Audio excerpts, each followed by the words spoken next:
మన ప్రభువుని యేసుక్రీస్తునామమున మీ అందరికీ శుభవందనాలండి. ఈరోజు దేవుని వాగ్దానము కీర్తన గ్రంథం 103వ అధ్యాయము 13వ వచనము. తండ్రి తన కుమారుని యెడల జాలిపడినట్లు యెహోవా తన యందు భయభక్తులు గల వారి యెడల జాలిపడిన అని వాగ్దానం ఇచ్చాను. పరిశుద్ధాత్మ రాత్రి లేసి ప్రార్థన చేశాను. 1000 స్తుతులు చెల్లించి మళ్ళీ ప్రార్థన చేసి దేవుడు ఉన్నప్పుడు దేవుడు ఈ వాగ్దానం ఇచ్చాను. వెంటనే షాడేసిపడిన చూడండి ఇక్కడ. అవునండి, దేవుడు మరి వాగ్దానం ఇచ్చి నెరవేర్చే దేవుడు మన దేవుడు. మనం 40 రోజుల పాటు ప్రార్థన చేసాం కదండి. 40 రోజున మరి ఖచ్చితంగా దేవుడు మరి నాకు వాగ్దానం ఇచ్చారండి. ఎలాగంటే మరి బైబిల్ తీసి మరి దేవుడే స్వయంగా బైబిల్ తీసి దానిలో మరి యోబు గ్రంథంలో రాసున్నది అనేది మరి దానికి అండర్లైన్ తీసి చూపించారండి. నిశ్చయంగా నీరు తెలిసి నువ్వు మరిచితవు, దాటిపోయిన నీరు జ్ఞాపం చేసుకున్నట్టు నువ్వు జ్ఞాపం చేసుకుంటావు అని చెప్పేసి వాగ్దానాన్ని మరి అండర్లైన్ చేసి మరి చూపించారండి. ఆ వాగ్దానం చూపించారనమాట దర్శనం అనమాట. అది దేవుడు అంత గొప్ప దేవుడు, మన దేవుడు అనమాట. వాగ్దానం ఇచ్చి నెరవేర్చే దేవుడు అనమాట. అది ఏదైనా కావచ్చు, మరి అనారోగ్యమైన కావచ్చు, మరి ఆధిపత్యం అయిపోతున్నావు అది కావచ్చు, అప్పుల బదులు ఉన్నావు అది కావచ్చు, ఏదైనా కావచ్చు, మరి నిరుద్యోగులు ఉన్నావు అది కావచ్చు, నిశ్చయంగా నీ దుర్దర్శను నువ్వు మర్తావు, దాటిపోయిన పారు నీటిని జ్ఞాపం చేసుకున్నావు, నువ్వు దాన్ని జ్ఞాపం చేసుకుంటావని ఆ వాగ్దానం ఇచ్చాయండి. మరి అవునండి, దేవుడు మనకు తోడుగా ఉంటా అన్నారు. నీ ప్రాణ రక్షణ ఖరీదనంగా ఐగిప్తు ఇచ్చారు, నీకు వదులు సేప ఇచ్చిన అంటున్నారు. నీ దేవుడు నీ యువకులను మరి సంవత్సరం వరకు ఎల్లప్పుడు కూడా మీ మీద ఉంటాయి అన్నారు. నేను నీ కుడి చేతి పట్టుకుని నిన్ను విడును, నేను నిలబడిన నిబ్రంగా జరిగి అంటున్నారన్నమాట.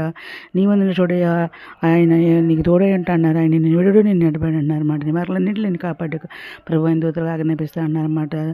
గ్రహింపులను గొప్ప కార్యం నేను చేస్తానన్నారు. తండ్రి మరి ఎలా మన పిల్లలకి మనం ఎలా జాలి పడతాం తల్లిదండ్రులు మనము, అలాగే మన దేవుడు కూడా మన ఎందుకు జాలిపడే దేవుడు మన దేవుడు అనమాట.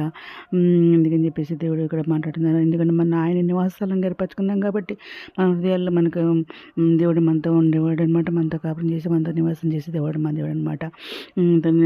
మరి ఆయన మన తండ్రి మన పిల్లల మన జాలి పడతాము. ఆయన భయపడి ఆయన జాలిపడి మనకు అడిగినవన్నీ ఇచ్చేదేవాడు అనమాట. మన విశ్వాసంతో అడిగినప్పుడు మరి పొందుకుని నమ్మాలన్నమాట. మీకు ఉంచితే కృప ఆవరిస్తుంది అనమాట. నీతిమంతులు కాపాడు అనేక అనమాట. అన్నింటిలో వాడిని విడిపించేదేవాడు మన దేవుడు అనమాట. ఆపత్కాలను మనం మొరపెడితే ఆయన మనకు ఉత్తరం ఇచ్చేదేవాడు, మనం విడిపించేదేవాడు అనమాట. ఆయన చేయడితే మనకు తోడుగా ఉంటుంది, ఆయన బాహుబలి మనం బలపరుస్తుంది అనమాట. మనకు అపాయం ఏమి రాదు, ఏదైనా కూడా సమీపించదని అంటున్నారు.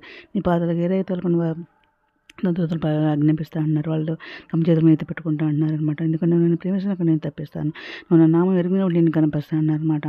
ఇంకా సంతులైన దాన్ని ఇళ్ళగా కుమారుల సంతానంతో తల్లిగా నేను చేస్తాను అంటున్నారు. మనుషులు నమ్మకంటే ఏమోనాశించడం, రాజులు నమ్మకంటే ఏమోనాశించడం వీళ్ళు అంటున్నారు అనమాట. ఇంకా ఆకాశం దగ్గర భూమి కంపించిన నా కృప నేను విడిచిపోదని చెప్పి అంటున్నారు.